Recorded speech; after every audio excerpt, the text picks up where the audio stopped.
All right, you guys ready? All right. Well, thanks for letting me speak today, Bill. I'm going to talk to you guys today about a little bit about Start a Network and about the power of building a community, right?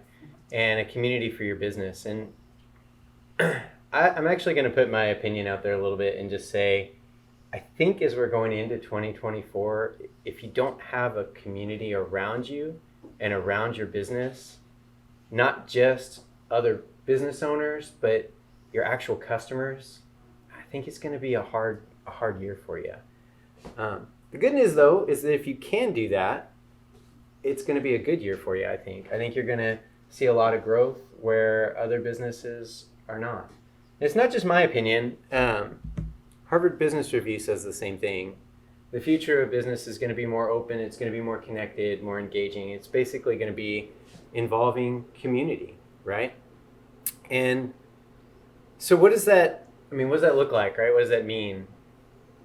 It means this. I met a friend yesterday actually at my kids' school. They go to a private school on Wednesdays, and we were doing a fun run event, and Brian and I, ironically, his name's Brian, we were just sitting there talking, and he was looking for a specialty battery for the portable PA system that the two of us were using to announce runners coming across the finish line, right? And we had this long extension cord plugged in because the battery had died, and it was this specialty battery.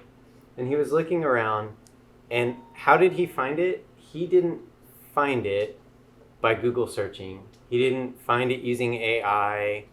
He hopped on a Discord channel with some people that were geeks in batteries.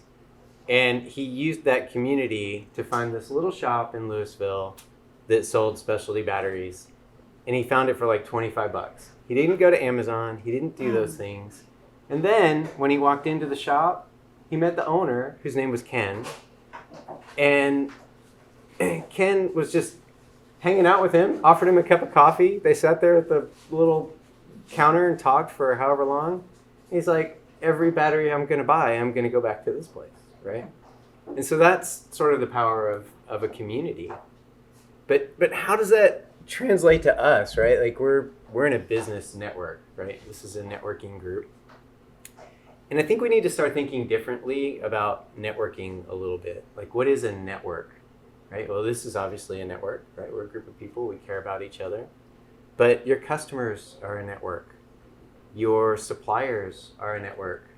Your church softball team is a network. Whether you like it or not, whether you realize it or not, you're all connected in some way. You interact in some way as a network. And all that together sort of makes up your community.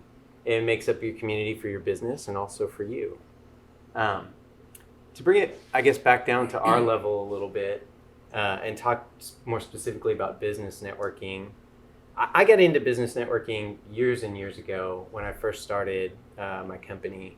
And I got into it really kind of in an odd way. I was out doing marketing, doing speeches at real estate offices and things. I had a friend who invited me to a referral network, which is what most of us are probably familiar with business networks, right? You go there and you got to sort of pass out referrals every week, and that's kind of how that goes. And this was a large group. It was about 25, 30 people maybe. And I was really hesitant. I went and I visited, and I thought, well, okay, it's okay. And I went on my second visit. I got a referral from somebody in the group just as a visitor. And we can argue about whether that was planned or not planned or whatever, but I ended up joining that group. And it got to the point where I looked around the room one day as people were passing referrals, and I realized I didn't know half the people in that room. I mean, I knew them, right? Like I met them every week, but I didn't know half the people in that room. I had no idea anything about them other than what they did. And it dawned on me, the same was true for everybody else in that room. And, it was one of those things where eventually that collapsed. And it collapsed. Why? Because a few key people left. And once a few key people left, everybody left.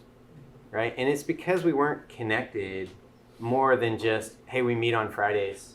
Like, that's it. We meet, we have breakfast, we shake hands, we pass some slips out, some business might get done, maybe not, right? I will give huge props to this group. This is more connected than any networking group I've ever been involved in. You guys know each other more, you share your experiences more, you share your lives more, you do more events other than just meeting on Thursday. It's pretty impressive, actually. It's pretty amazing. And it's very much appreciated.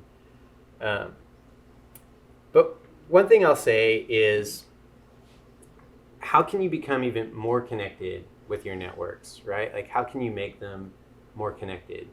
So I think there's 3 things that really we need to do to stay connected together. I think we need to build in some way, right, an exclusive clubhouse for ourselves, right? We need some kind of exclusive way to interact with each other that's not necessarily public to the world, where we can share ideas, we can collaborate, we can create partnerships and things that are mutually beneficial to each other, right? We need to shine more spotlights on each other. Diana is amazing. She does a great job, but she's one person, right? There's how many of us in this room, right? We need to be able to shine more of a spotlight on each other. We need an easy way to do that, and we need to do that a lot. And not only that, but we need to be able to create spotlights. We need to be able to create meaningful articles that everybody can share, right? I can only share Nicole's profile so many times before it's like, this guy's a shill for Nicole. That's what's happening. And then when possible, right, we need to make those one-to-one in-person connections, okay? So, when Bill came to me and said, hey, we need to build something different from a technology perspective to kind of help with these things. These are the things that we looked at, right? And so you guys have all had our little app now for quite a while. We're at, I would almost call it version 1/2, right? The first version was dismal. I mean, it was bad. It was really bad. The second version, though, is quite a bit better. That's what most of you guys have. The messaging works quite a bit better. And the version we're going to launch on the 15th really kind of imagines a new world. It imagines a world where you can be a part of this networking group, and you can have private messages and group messages with each other, sure, but you can also create content for yourself, and then you can post it to a feed that only the people in this networking group can see. And then they can share those things out from that feed to the world if they want, right? So, for example, Bill could create a spotlight article on the value of, I don't know, carrying one of his Smith & Wesson pens around that he uses to get people with, right? He could share a spotlight article about that, right? And then he could post that on the feed and say, hey, guys, please share this article out. And it will land not only on our public-facing internet site, but you guys can then take that and easily share it to all your social media things. Say, hey, Bill's a great guy. I went to one of his seminars. He has this great article. Bang, it's there. And we can begin to promote each other, right? To share each other out. But we did that within our exclusive clubhouse, right? We did that within our own group, within our own app. I can create not only feeds for that, but now I can also go create a network for my, my son's baseball team. And they can get a public-facing site for their baseball team, or maybe they can just put when the games are. Maybe they put who the coaches are that are on it. But then internally, they have this messaging app where they have a feed maybe for the parents, and they can message each other among the coaches, create groups, all these things. And that's just the beginning, right? So once you start connecting all of those things under one umbrella, you can begin to imagine different worlds where you can connect your customer base. And now, instead of having to go to Discord to interact with this customer group and Facebook to interact with this customer group, what if we interacted with those APIs all from the same application, right? And so you just have one place to go, and you can actually interact directly with your customers. You can have a public-facing site where not only is your profile there and shareable, but your thought leadership is there.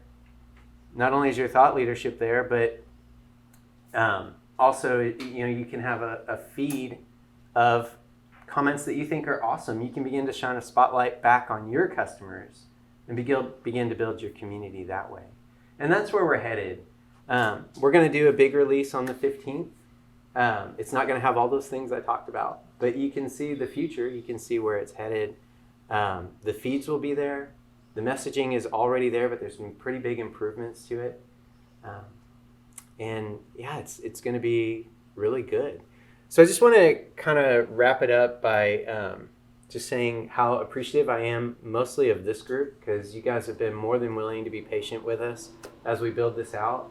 And you guys have given us some good feedback, and it's been a good journey so far. So I'm looking forward to our big launch on the 15th. I hope you guys... February 15th, sorry. I was going to say, is it this No, it's February. I do in a couple of days. Good luck, buddy. No, I do hope you guys... Here at Wine 30. That's right. It's going to be here at 1:30. Yep. So again, just promoting our community, right? And so I hope you guys see the power in that, and where that's headed, and the power of community and staying connected. That's it. Good job.